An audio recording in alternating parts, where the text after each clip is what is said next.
삶이 힘들어지고 또 어려움이 생기게 되면 우리는 근심하게 되고 불안해하게 되거든요. 여러분 삶 가운데서 문제가 생기잖아요.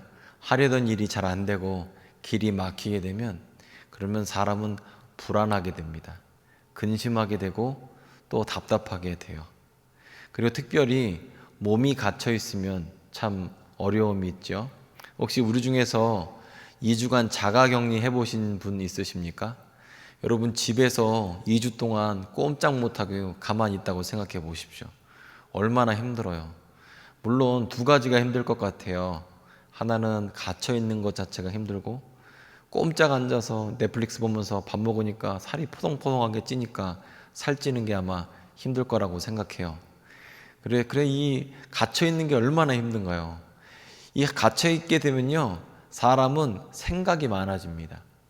혹시 여러분들 가운데에서 군대나 아니면 병원이나 이런 데에서 꼼짝 못하고 누워보신 경험이 있을 거라고 생각합니다. 그러면 아무것도 못하고 가만히 있으면요, 머릿속에 생각이 많아져요. 그리고 그 생각은 보통 불안하고 근심하고 절망이 됩니다. 막 소망이 넘쳐 흐르지 않아요. 갇혀있는 경우 대부분 그렇습니다. 오늘 말씀을 보게 되면 예레미야 선지자가 33장 1절부터 3절을 보면 예레미야가 지금 갇혀 있습니다. 답답한 거예요. 그러니까 근심하고 낙심했겠죠. 그리고 아무래도 마음이 편안할 수가 없었을 겁니다. 그리고 낙심하고 불안해지면 대부분 사람은 이상하게 두려움이 찾아옵니다. 묘해요. 두려워요. 근데 이 두려움이란 건 자신의 잠재력을 완전히 다 깎아먹거든요. 여러분 시험 보기 전에 한번 두려워해 보십시오. 시험장에 갔는데 두려워봐요. 그러면 자기 실력이 나올 수가 없습니다. 고속도로 탔는데 처음 고속도로 탔다고 생각해 보세요. 근데 두려워요. 그러면 안 나려던 사고도 날 거예요. 쉽지 않거든요. 사람은 두려우면 낙심하게 되고 자신감을 잃어버리고 절망하게 되고 답답해요. 마음의 평이 떠나가 버립니다. 반대로 주님께서 우리 마음 가운데 꽉 들어차면요, 제일 처음에 표현할 수 없는 평안이 생깁니다. 희한해요. 그것도 예수님이 우리 마음 가운데 오시잖아요. 그러면 뭐 바뀐 거 하나도 없는데 마음이 먼저 평안해집니다. 하나님께서 은혜를 주셔서 또 마음 가운데 하나님을 신뢰하기 때문에 생기는 놀라운 평안이 있습니다. 그래서 이게 참 두 가지인데요. 마음이 두려우면 평안할 수 없고 평안하면 두려울 수 없습니다. 불안하면서 믿음이 생길 수가 없고요. 은혜를 느끼면서 믿음이 생길 수가 없어요. 지금 예레미야는 갇혀 있습니다. 이게 참 중요해요. 이 갇혀 있는 가운데에서 예레미야는 지금 기도하고 또 갇혀 있는 가운데에서 우리의 삶 가운데에서 어려움이 있을 때 주님은 기도하기를 원하십니다. 우리가 기도하면요, 눈에 보이는 거 아무것도 없고 귀에 들리는 것도 아무것도 없고 손에 잡히는 거 아무것도 없고 정말 이유는 알 수 없는데 평안이 생겨요. 내가 주님 앞에 기도하고 엎드려 있잖아요. 그러면 하나님께서 이 근거 없는 평안을 주십니다. 왜냐하면 주님께서 우리의 마음에 계시기 때문에 그렇습니다. 사실 우리가 근거가 아주 없지는 않아요. 왜냐하면 하나님께서 우리를 사랑하시고 하나님께서 우리에게 놀랍게 역사하여 주셔서 예수 그리스도로 말미암아 하나님의 자녀가 되게 해 주셨습니다. 그래서 그로 말미암아 우리는 이 땅 가운데 하나님의 자녀로서 평안을 누리며 살아갈 권리가 있습니다. 그 은혜가 우리 가운데 있어요. 그리고 성령께서 우리와 함께 하셔서 우리의 연약함을 도와서 항상 함께 기도하고 계시거든요. 그러니까 우리 가운데 예수님을 모셔드리게 되면 감사와 기쁨과 평안이 있습니다. 우리 삶에 있는 이 시련이라는 거, 고난이라는 게 나쁜 거지만, 좋은 게 아니지만 좋은 역할을 할 때도 있습니다. 왜냐하면 우리가 폭풍을 당해봐야 맑은 날이 이렇게 좋구나 알 수 있잖아요. 그리고 밤이 돼봐야 빛이 귀한 걸 알죠. 그리고 어렵고 힘들어 봐야지 내 친구가 누구였는지를 알아요. 내가 평안하고 잘 나갈 때는 친구가 많거든요. 하지만 내가 힘들면 잘 친구가 없어요. 고생을 해봐야 진짜 행복한 게 뭔지를 알죠. 제가 군대에 있을 때는요, 한겨울에도 뜨거운 물이 나오지 않았습니다. 요즘엔 뜨거운 물이 나온다고 제가 들었습니다. 근데 뜨거운 물이 안 나오는데, 저는 화천에 있었는데 제가 군 생활할 때 그때 한 해는 엄청 추웠습니다. 영하 28도까지 떨어졌어요. 와, 영하 28도도 안 놀라네. 영하 28도. 우리가 위안을 받았던 거는, 야, 북한 애들은 영하 33도래. 심지어 영하 25도까지 내려가는 온도계가 깨졌어요. 너무 추워서. 그래서 더 내려가는 온도계를 사왔어요. 그리고 그 추운데 뜨거운 물은 안 나오고 찬물로 우리는 샤워를 해야 돼요. 뜨거운 물이 안 나오니까. 그러면 뭐 찬물로 샤워하면서 우리 맨날 군대에서 하는 것처럼 욕을 막 했죠. 욕하면서 막 샤워해. 뜨거운 물도 안 준다고. 뜨거운 물을 줄 타이밍이 조금 있습니다. 그게 있어요. 어떤 날은 뜨거운 물 줘요. 그러면 어떤 날은 할 수가 있어요. 늦게 가면 뜨거운 물 안 나와요. 근데 거의 찬물로 샤워하고 그렇게 살았는데, 이 겨울에 가뭄이 들게 되면요, 물이 안 나옵니다. 지하수 퍼서 쓰는데 물이 안 나와요. 어느 때가 되니까 그 찬물도 안 나와요. 세수할 물도 귀해지는 거예요. 그러면 세탁할 물도 없어요. 그러니까 그렇게 되니까 찬물도 감사하더라고요. 찬물이 감사해요. 아우, 그래도 찬물이 나오면 씻기라도 하지. 감사하게 되더라고요. 그러니까 없어 보면 그 의미를 알고 기뻐하게 돼요. 겨울이 돼야지 봄이 온 것을 감사할 수 있다고 합니다. 그리고 고난을 겪어봐야 하나님의 은혜를 잘 알 수 있고요. 그리고 고난이 생겨봐야 하나님의 능력, 신앙의 능력을 깨닫게 된다고 합니다. 고통스러울수록 평안이 무엇인지, 평안의 힘이 무엇인지 깨닫게 되죠. 그리고 고난과 어려움이 생기면 기도하는 법을 배웁니다. 물론 이거는 그 과정이 있어요. 고난이 닥쳤을 때 처음에 닥치자마자 기도하는 사람은 잘 없습니다. 삶이 어렵게 되고 내 뜻대로 안 되면 일단 화나고 저주하고 힘들거든요. 왜 기도도 안 들어주냐 그러면서 기도 안 해요. 하지만 그런 과정을 통해서 어느 단계가 되면 기도하게 되고 힘들고 어려움을 통해서 기도하는 방법을 배워요. 이게 보면요, 고난이 힘들면 힘들수록 그 은혜를 의지하는 방법을 배우게 됩니다. 꼭 이런 건 꼭 면역 시스템 같아요. 제가 보통 감기를 잘 안 걸리거든요. 제가 운동도 열심히 하는 편이고 자주 하는 편인데 먹는 게 많아서 살은 안 빠집니다만 제가 운동은 많이 해요. 근데 운동을 많이 하면요, 웬만한 감기나 독감이나 이런 게 걸린 사람 옆에 있어도 잘 안 걸려요. 코로나도 마찬가지입니다. 코로나도요, 보면요, 면역력 좋은 사람은 똑같이 같은 장소에 있어도 안 걸려요. 왜냐하면 기초 체력이 좋기 때문에 코로나 바이러스든 병균이 왔다가도 그 면역 시스템을 통과하지 못한 거예요. 그러면 있다가 하더라도 떠나게 돼요. 그래서 규칙적으로 운동하는 게 되게 중요합니다. 사실 병을 막는 거는요, 면역 시스템이에요. 운동을 열심히 해야 돼요. 밥을 잘 먹어야 돼요. 그리고 소망을 갖고 살아야 돼요. 이런 사람은 병 잘 안 걸립니다. 왜냐하면 면역 시스템이 좋기 때문에 그래요. 마찬가지로 병이라는 것 자체가 전부 다 없앨 수는 없잖아요. 이 세상에 있는 감기를 다 없앨 수는 없잖아요. 이 세상에 있는 모든 병을 다 없앨 수가 없잖아요. 그러면 없애지 못할 바에야 체력을 튼튼하게 하고 면역 시스템을 강하게 하면 어떤 병이 오더라도 극복할 수 있잖아요. 마찬가지로 인생도 마찬가지입니다. 고난이라는 것이 인생에서 다 없앨 수가 없죠.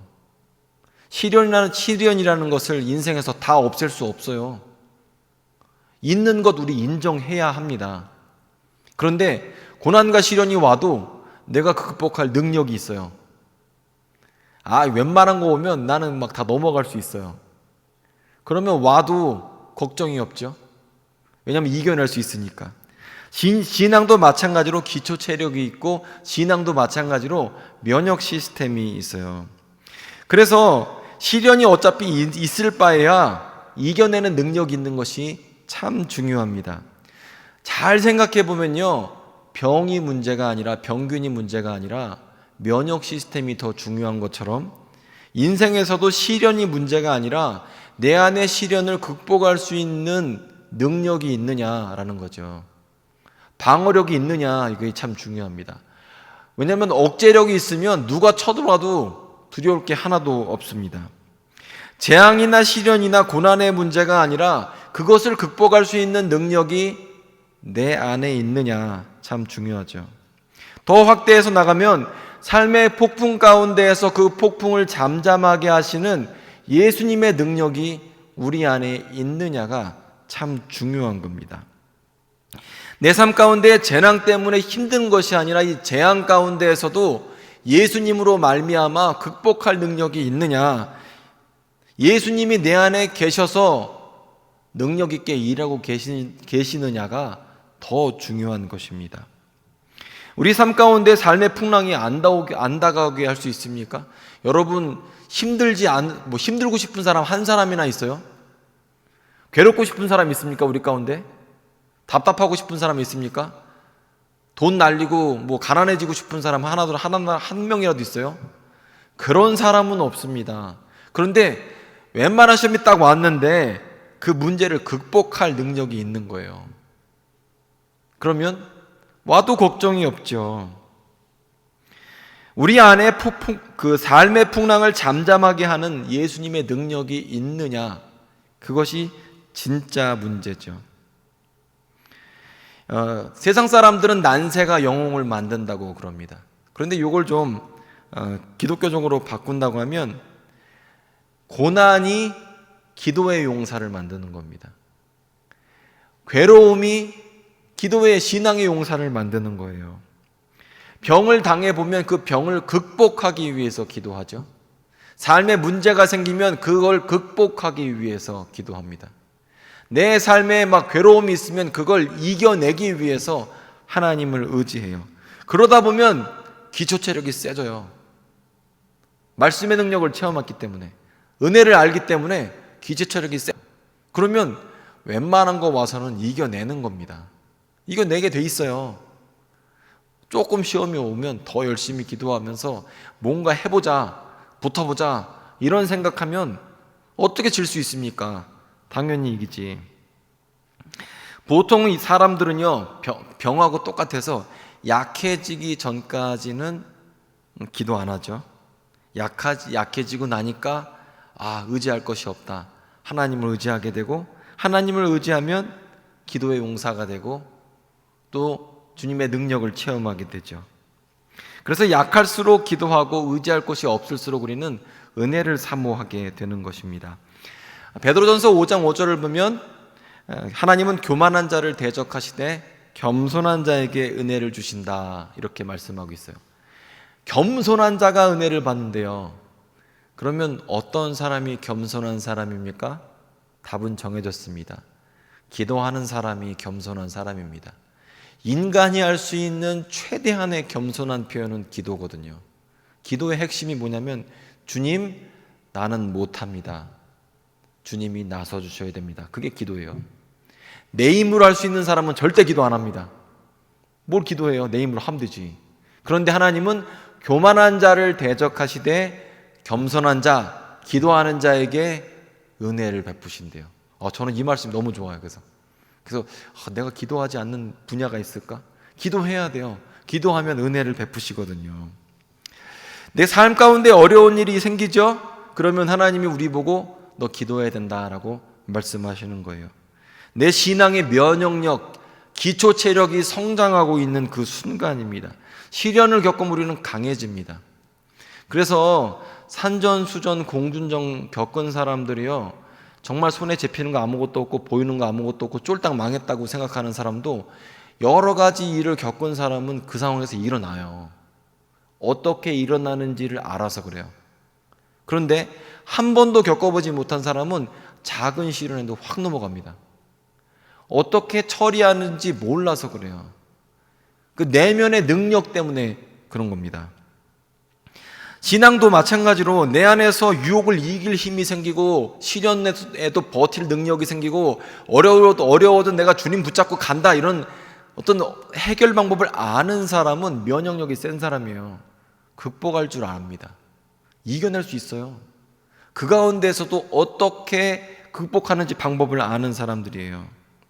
그래서 시련이 있다고 해서 되는 일이 없다고, 힘이 약하다고 해서 낙심할 필요 없습니다. 왜냐하면 낙심할 순간이 어떻게 보면 하나님을 의지할 순간이고, 그러면 하나님을 의지하면 우리는 다시 강해지기 때문입니다. 하나님께서요, 우리 삶 가운데 시련을 통해서 우리를 만드세요. 하나님께서 시련을 통해서 우리를 강하게 하십니다. 어떻게 보면 약한 그때가 가장 강한 그 순간이죠. 우리가 주님 앞에 기도할 때 주님은요, 우리의 병 가운데, 우리의 문제 가운데, 우리의 관계 가운데, 우리의 취직이나 경제적인 문제 가운데 간섭해 주세요. 그리고 내 삶에 있는 시련을 바꾸어서 복으로 만들어 주시는 분이 우리 하나님이세요. 재앙이나 환난의 문제가 아니라 재앙이나 환난을 잠잠하게 하시는 예수님이 나와 지금 함께 하고 있느냐, 그것이 더 중요한 문제라는 것입니다. 제가 어렸을 때 저희 집이 이사를 많이 다녔어요. 1년에 한 번씩은 이사를 다녔던 것 같아요. 저도 지하실도 살아보고 집에 물난리 나갔고 집이 막 물에 들어와서 홍수를 겪기도 해보고 별의별 걸 다 해봤거든요. 근데 이사를 갈 때, 제가 초등학교 때 이삿짐 나른다고 막 가면서 장롱 들 때, 어른들 들 때 옆에서 들고 그래요. 그러면 어른들이 뭐라 그러실까요, 저한테? 방해하지 말고 가. 안 도와주는 게 도와주는 거야, 이렇게 얘기를 한단 말이에요. 여러분이 장롱이나 피아노 들 때 옆에서 애가 같이 도와준다고 그러면 그 도움이 됩니까? 도움이 안 되죠. 근데 제가 어렸을 때는 그게 진짜 서운하더라고요. 아니, 남의 이 선한 의도를 무시하고 왜 가만히 있으라고 하냐, 안 도와주는 게 도와주는 거라고 말하냐, 기분 나쁘다, 이렇게 생각을 했습니다. 그런데 오늘 딱 그런 장면이 여기 예레미야서에서 펼쳐져요. 예레미야 선지자는 하나님으로부터 소명을 들어요. 사명이 무엇인지 알아요. 내가 이스라엘 백성에게, 또 이스라엘에게, 귀족에게 하나님의 심판의 소식을 전하고 하나님의 뜻이 무엇인지 전해야 된다, 그러면서 동네 방네 돌아다니면서 하나님 말씀을 선포하고 다녔습니다. 그런데 하나님께서 갑자기 예레미야를 시위대들 감옥에 가두셨어요. 자, 갇혀 있으면 기도가 나올까요? 기도 안 나옵니다. 제가 처음 말씀드렸죠. 여러분 삶이 힘들면 기도 처음에 나오냐? 기도 안 나와요. 얼마나 기도가 안 나왔으면 지금 예레미야 33장에서 너는 내게 부르짖으라. 예레미야가 부르짖지 않았기 때문에 부르짖으라고 한 거예요. 예레미야는 선지자입니다. 요즘으로 따지면 목사님이에요. 신앙의 연륜이 깊은 사람이에요. 교육을 받은 사람이에요. 근데 기도하지 않았어요. 삶이 힘드니까 기도하지 않아요. 그런데 하나님은 너 괜히 돌아다니면서 내 일 망치지 말고 기도 좀 해라. 부르짖으라. 이렇게 말씀하세요. 우리가 부르짖으면 하나님께서 역사하십니다. 내가 기도하면 하나님께서 움직이세요. 내가 인간의 힘으로 이것저것 다 시도하죠. 일만 그르칠 때가 있습니다. 주님께 맡기셔야 됩니다. 자꾸 맡기셔야 돼요. 기도를 하라고 그러면 여러분이 어떻게 기도하냐면 한 번, 두 번 해봐요. 그리고 안 되네. 그리고 더 이상 기도하지 않습니다. 근데 성경에서는 그렇게 얘기하지 않아요. 기도할 때 맡기고 또 맡기고, 내 마음 가운데 두려움이 찾아오면 하나님 두려움을 쫓아주십시오 하고 또 맡기고, 하나님 도와주십시오, 은혜를 부어주십시오, 끊임없이 포기하지 않고 기도하는 거예요. 반복해야 돼요. 어쩌다 한 번 한 다음에 안 되네, 이게 아니에요. 계속 기도하는 거예요. 될 때까지 기도하는 거예요. 그렇게 기도하라는 거죠. 예레미야에게 하나님께서 요구하신 것은 기도하라는 겁니다. 하나님을 망치지 말고 기도하라는 거예요. 그리고 그 기도의 원리를 예레미야에게 알려주고 싶으신 겁니다. 지금 먼저 기도하라는 거예요. 염려와 불안과 근심의 모든 요사를 하나님 앞에 맡겨드리고 기도하라는 거예요. 그럼 기도의 원리를 알게 되고 인간의 힘이 아니라 하나님의 방법으로 해결되는 것을 보게 되는 거죠. 그러면 어떻게 기도해야 될까요? 첫 번째로 주님께 기도를 해야 됩니다. 이 사람들이 착각하는데 문제가 생기면 우리는 문제를 누구한테 해결합니까? 사람에게 해결을 해요.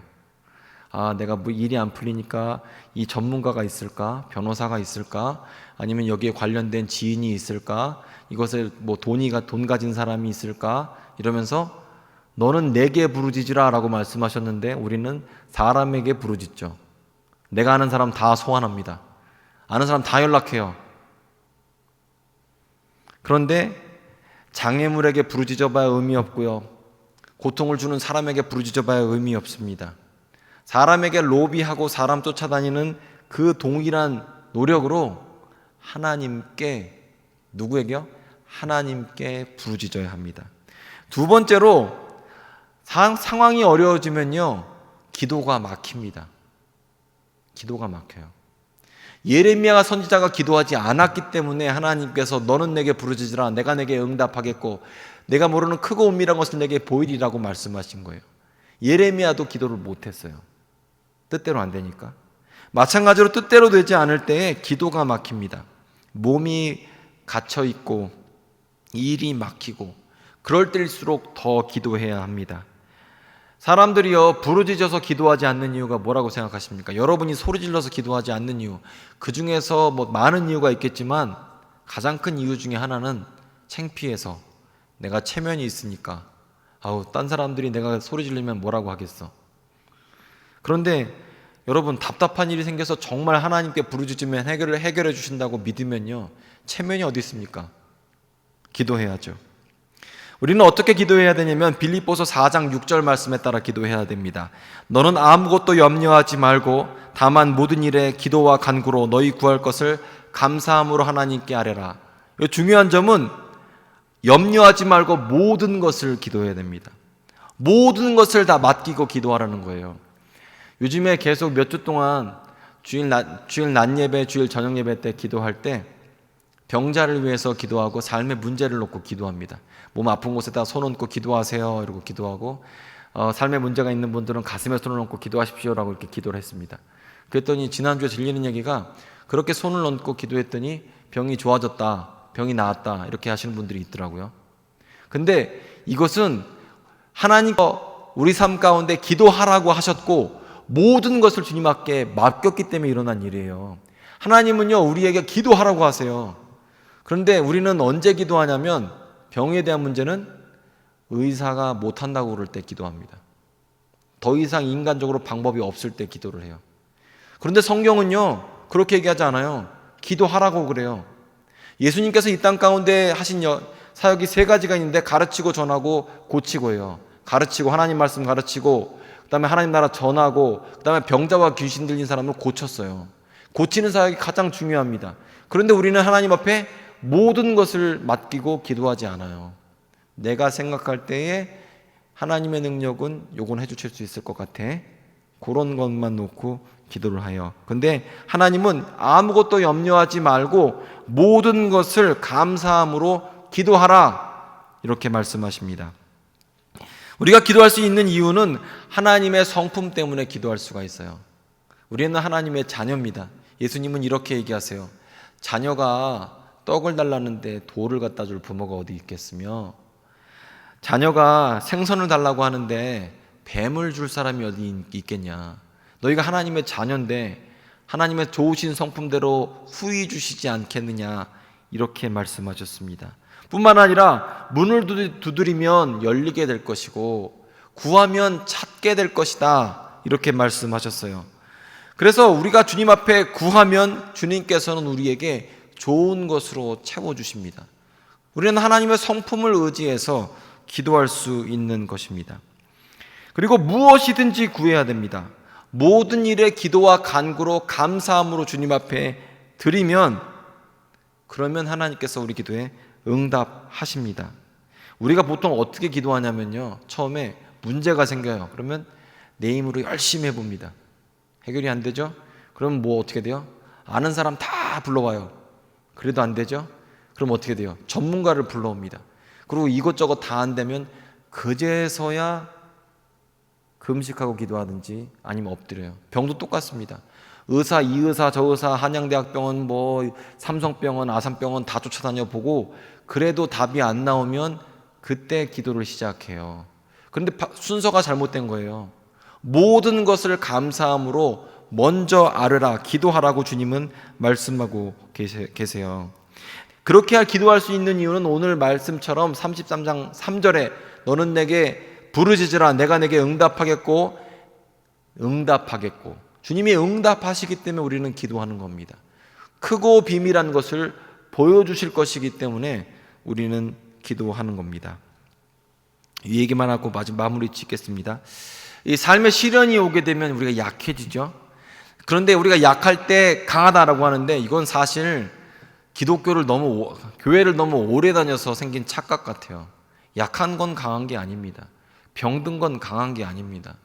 그리고 경제적으로 어려운 것도 강한 게 아닙니다.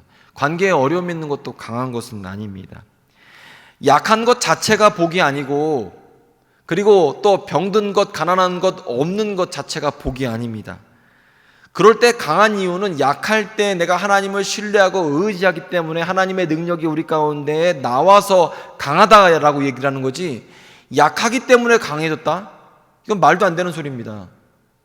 내가 병들었기 때문에 건강하다, 이것도 말도 안 돼요.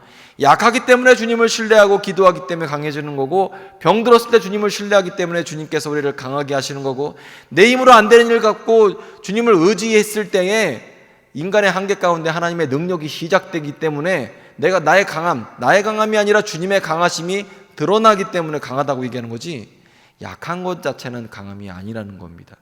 여러분 삶 가운데 고민이 있을 때 왜 기도 안 합니까? 성경 보면 부르짖으라고 그러는데, 부르짖으면 응답하겠다고 하시는데, 하나님은 지금도 응답하시는 하나님이십니다. 예수님은 어저께 예수님이 아니세요. 2000년 전에 예수님이 아니십니다. 지금 살아계시는 예수님이 우리와 함께 계세요. 예수님은 어저께 예수님도 부활 때 예수님도 아니고 우리와 지금 함께 하시는 예수님인 줄 믿습니다. 그분께 우리가 아뢰는 거예요. 그럼 그분은 응답하십니다. 너무나 안타까운 것은 무엇을 구해야 할지 모르고 또 소망이 이미 꺾였기 때문에 기도할 거리가 없어요. 왜냐하면 소망조차도 저버렸기 때문에. 소망을 가지십시오. 주님은 모든 것이 가능하십니다. 그리고 여러분 주님 앞에 부르짖으십시오. 그러면 주님은 응답하십니다. 크고 은밀한 것을 우리에게 나타내실 준비를 하고 계십니다. 또 부르짖어 기도하셔서 하나님의 은혜를 덧입으시는 여러분들 되시기를 바랍니다.